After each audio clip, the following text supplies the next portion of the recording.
Bonjour tout le monde, laissez-moi vous présenter une boutique qui m'a contacté pour m'envoyer quelques produits à vous faire connaître, et cette boutique c'est Queenocraft. Il s'agit d'une boutique asiatique, si j'ai bien compris. Allez, entrons tout de suite dans le vif du sujet. J'ai reçu cette enveloppe qui contenait des petits cadeaux, c'est sympa je trouve, et à juste titre, ces cadeaux représentent bien la plupart des produits que vous pouvez trouver dans cette boutique. Ce sont beaucoup de choses qui tournent autour du vintage, du shabby ou entre les deux. Alors c'est pas spécialement ma tasse de thé, vous le savez si vous suivez mes vidéos, mais ce qui est bien, c'est qu'il n'y a pas que ça, mais vous le découvrirez un petit peu plus loin dans la vidéo.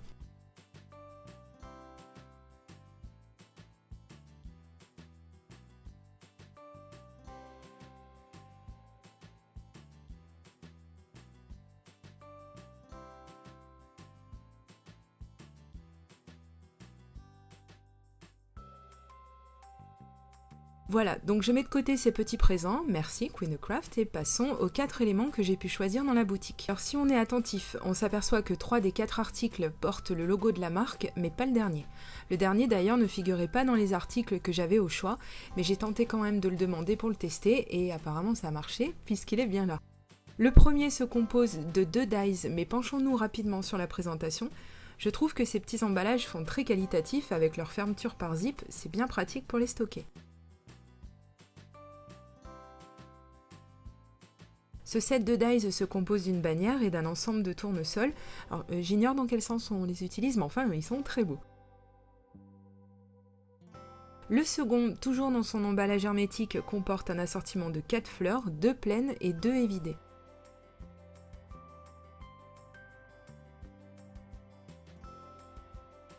Le troisième, ce sont 2 plumes de la même grandeur, et j'insiste car elles sont relativement grandes. Alors, je ne voyais pas voir cette taille d'ailleurs, mais bon. Et le dernier, vous aurez reconnu un die boîte que j'ai très envie de tester. Bah justement, au boulot. Et je me suis donc armée de ma bonne vieille Big Shot. Si vous avez des interrogations sur l'utilisation de cette machine, j'ai toute une playlist dédiée à ça, alors n'hésitez pas à jeter un œil si besoin.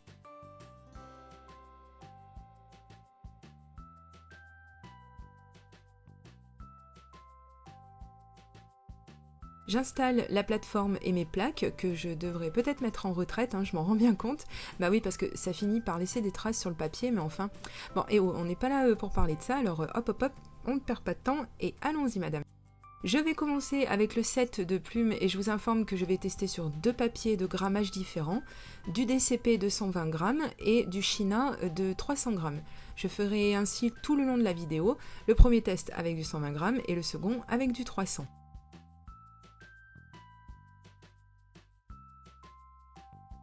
Bon, j'ai cru au Père Noël, j'ai quand même tenté de voir ce que ça donnait avec un seul passage entre les rouleaux de la Big Shot.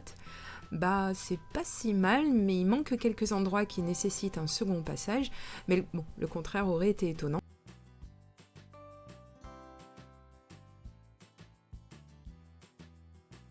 Et je m'excuse au passage pour les personnes qui perdraient la vue dans cette vidéo à cause de l'excès de luminosité, mais revenons-en à une autre découpe qui s'est faite parfaitement, et c'est tant mieux.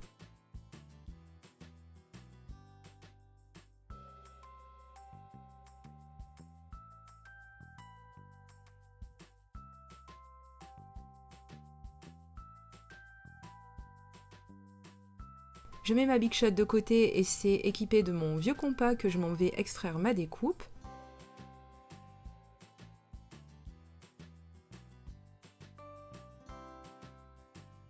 Voici ce que ça donne, résultat impeccable. Puis le résultat avec le papier China au bout d'un aller-retour. Ah, c'est presque bon, mais non. Alors, allez, c'est reparti pour un petit coup dans la Big Shot. Et là, bah c'est cool, ça a fonctionné, ces dies semblent couper correctement.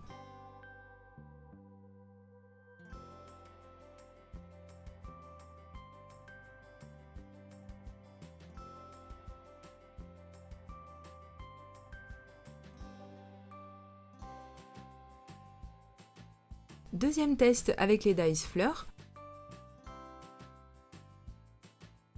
J'installe le tout sur mon papier et je fais un aller-retour. J'essaie tant bien que mal de vous montrer le résultat, mais bon, ce sera plus parlant en vous montrant que les dies pleins ont été très bien découpés, la preuve il se détache tout seul, mais il manque un petit chouïa au plus petit modèle de la fleur, sûrement dû à sa forme un peu plus complexe.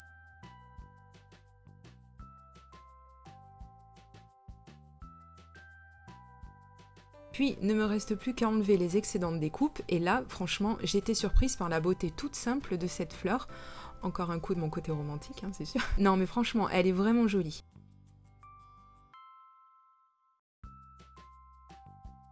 Et les deux côte à côte. Et les formes pleines qui se détachent toutes seules, ça c'est nickel. Et le résultat final.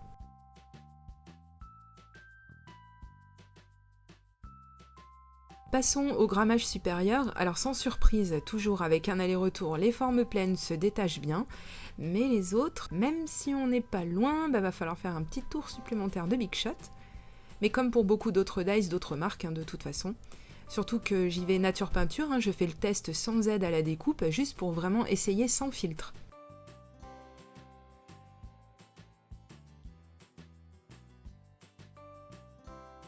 Déjà, avec ce papier plus épais, j'ai pas réussi à faire sortir autrement mon papier qu'en le décollant littéralement du die, mais j'ai remarqué que c'est souvent sur les formes rondes, donc pas d'inquiétude.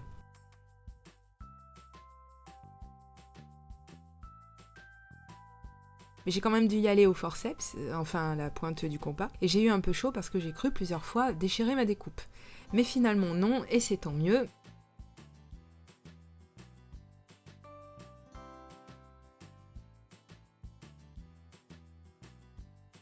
Et c'est la même histoire pour sa grande sœur. Suivant, et c'est là que ça va se corser quelque peu. J'ai tenté les deux découpes en même temps, même si je sais que la Big Shot, au bout de quelques années, elle peut avoir des faiblesses au niveau de ses rouleaux. Bref, la bannière s'est très bien découpée. Quant à l'autre die, je serai beaucoup plus nuancée. Bien entendu, vu tous les éléments qu'il doit découper, je m'attendais à un résultat un peu dans ce genre, donc pas de panique. Je vais le repasser dans la Big Shot en rajoutant une fine épaisseur de cartonnette, juste pour aider. Non, je ne triche pas.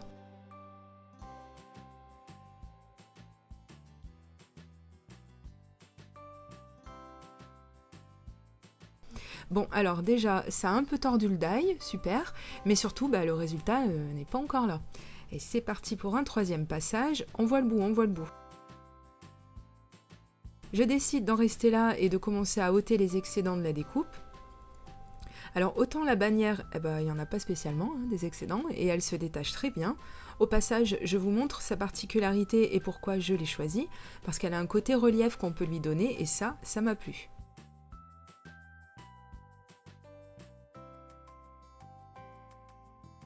Bon, venons-en au die qui, je l'ai tout de suite senti qu'il allait me tendre, celui-là. Surtout si je prends pas du bon côté mon compas, je suis pas arrivée. Bref, évidemment, je commence par les contours de la découpe, en espérant très fort que ça aide à quelque chose. Puis j'élimine les excédents de découpe, pour en arriver à tenter d'extraire la découpe. Piou, alors autant vous prévenir, si vous avez aussi peu de patience que moi, ça risque d'être compliqué. Et comme je pense aux personnes ayant le cœur fragile, j'ai coupé un maximum des 10 minutes que m'aura pris le fait d'extraire cette découpe de son die. Oui, me remerciez pas. Alors je sens que je me rapproche de la fin et pourtant à ce moment-là, rien n'est gagné car si on tire un poil trop fort... Bref, j'ai enfin réussi, non sans mal. Et laissez-moi vous montrer le rendu, c'est pas jojo, En plus, j'avais oublié des excédents de la découpe et j'ai un peu déformé le papier en tirant dessus, tout va bien. Je crains le pire, avec le papier plus épais.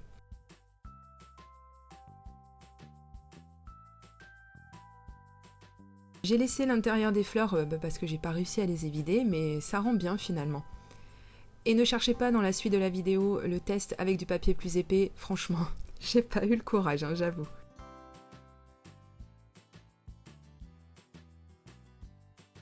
Et pour terminer le test du die qui n'a pas de logo Queen-O-Craft, donc la petite boîte, je vais recommencer le test en un seul passage, je sais pas pourquoi, mais bon, nickel, ça a fonctionné. Tellement bien que la découpe elle est sortie toute seule et j'en étais même pas aperçue. Rapprochons-nous un petit peu, je peux vous dire que tout est bien découpé et les marques en pointillés sont bien présentes. Elles seront notre guide pour venir plier le papier aux bons endroits et ainsi former notre boîte.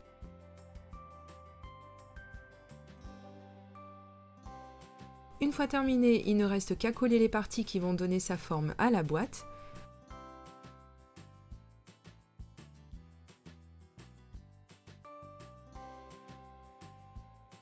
Et je vous montre celle que j'ai découpée avec du papier de chez Action qui est à fort grammage. C'est tellement joli et délicat, vous trouvez pas? Et quand elle sera décorée, alors ça sera encore plus joli, hein. Imaginez tout ce qu'on peut lui donner comme utilisation. Bref, faisons le point. Alors, je n'ai évidemment pas testé tous les produits du site, donc je ne parlerai que de ceux que j'ai eu entre les mains. Je suis globalement satisfaite, hein, à part le die avec les tournesols, hein, mais je m'y attendais un petit peu. Je pense que si on utilise des aides à la découpe ou quelques petites astuces, ça peut fonctionner nickel. Perso, j'ai voulu y aller franco, donc je m'attendais à galérer. Peut-être pas autant, mais je m'y attendais. Vous verrez sur la boutique, il n'y a pas encore beaucoup de choix, mais apparemment, de nouveaux produits sortent régulièrement. Alors, c'est comme tous les sites, hein, il faut y aller de temps en temps pour voir les nouveautés. Je n'ai pas connaissance que ce site fasse de contrefaçon. On a pas mal de choix, hein, des dies, des classeurs de gaufrage, des choses pour la carterie ou autre, des papiers, des accessoires. Niveau tarif, les dies sont très intéressants, hein, c'est ce qui m'intéresse le plus dans cette boutique. Et étrangement, alors on ne trouve aucun tampon, du moins pour l'instant. Les délais de livraison sont corrects pour une boutique se situant aussi loin de chez nous. Bref, c'était une bonne expérience et je pourrais même devenir cliente, hein, c'est pas impossible. Sur ce, je vous laisse et je vous dis à très bientôt pour une prochaine vidéo. Gros bisous, bye bye.